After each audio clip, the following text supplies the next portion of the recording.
কি বলবো, বলার মতো ভাষা বা কোনোটাই নেই।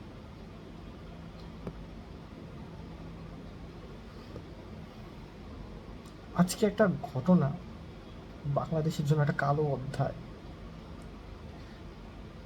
এতগুলো শিশু, তারা হাসতে খেলতে আজকে স্কুলে আসছে, তারা জানতো না যে তাদের স্কুল ছুটি মাত্র 10 মিনিট আগে। এই ঘটনা মানে তাদের জন্য একটা ঘটনা ওয়েট করতেছে, বা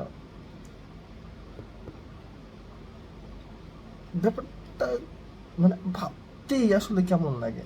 তার মধ্যে আমাদের দেশের স্বনামধন্য রাজনীতিবিদ, তারা এসে ভিড় জমাইছে। তাদের জন্য অ্যাম্বুলেন্সটা ঢুকতে পারতেছে না, ডাক্তার পর্যন্ত তাদের গাড়ি নিয়ে ঢুকতে পারতেছে না। ইভেন যারা রেস্কিউ করছে, ফায়ার সার্ভিস, তারাও ঢুকতে পারতেছে না এদের জন্য। রাজনীতিবিদ আমাদের, কি বলবো এদেরকে, কোনো কিছু বলার নেই এদের। ভিউ ব্যবসায়ী করতে আসছে তারা আলটিমেটলি। তারপর সেনাবাহিনী স্টুডেন্টের উপরে লাঠিচার্জ করছে, স্টুডেন্টদের ঢুকতে দেয় নাই ভিতরে, নিউজ চ্যানেল ঢুকতে দেয় নাই। কেন এগুলো কেন করছে? তারপর আপনার ফায়ার সার্ভিস নাকি আসতে 1 ঘন্টা লেট করছে। ফায়ার সার্ভিসের অফিস কিন্তু ওইখানেই, ফায়ার সার্ভিসের মেইন অফিস যেটা হলো দিয়াবাড়িতে, খুব কাছেই ওইখান থেকে। কিন্তু তাদের আসতে এত লেট কেন হলো? এত লেট কেন হবে তার আসতে? কারো কাছে কি কোনো কোশ্চেন আছে? বাট এই কোশ্চেনগুলোর অ্যান্সার আছে? নেই আমাদের কাছে। আমরা একটা কুলসিত জাতি, মানে আমাদের মতো কুলসিত জাতি মনে হয় পৃথিবীতে নেই। আর কবে আমরা সাবধান হব?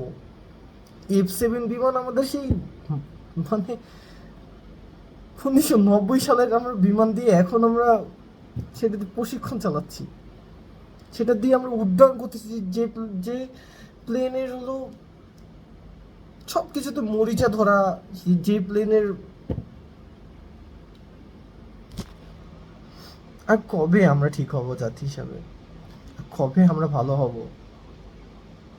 আমি জানি না। আজকে আমার অনেক খারাপ লাগতেছে। আমি ওইখানে প্রেজেন্ট ছিলাম, আমি বেশিক্ষণ থাকতে মানে আমি যতটুকু পারছি মানুষকে হেল্প করছি, বাট এর বাইরে আর থাকতেই পারছিলাম না। নিজেকে নিজেকে যে মানে নিজের চোখে যে এইসব দেখা লাগবে আমি কখনোই ভাবি নাই, কখনোই না। কি একটা জিনিস হয়ে গেল। আপনারা সবাই দোয়া করবেন বাচ্চাদের জন্য। আর যে যার স্থান থেকে পারেন হেল্প করবেন। আর নেগেটিভ ব্লাডের খুবই সংকট এখানে। প্লিজ আপনারা নেগেটিভ ব্লাড দেওয়ার মানে কালেক্ট করার ট্রাই করেন। আমরা যতটুকু সম্ভব আমরা ট্রাই করতেছি। আপনারাও এগিয়ে আসুন, সবাই এগিয়ে আসুন। না হলে ওদেরকে বাঁচানো যাবে না। ওরা নিষ্পাপ, একদমই নিষ্পাপ শিশু ওরা।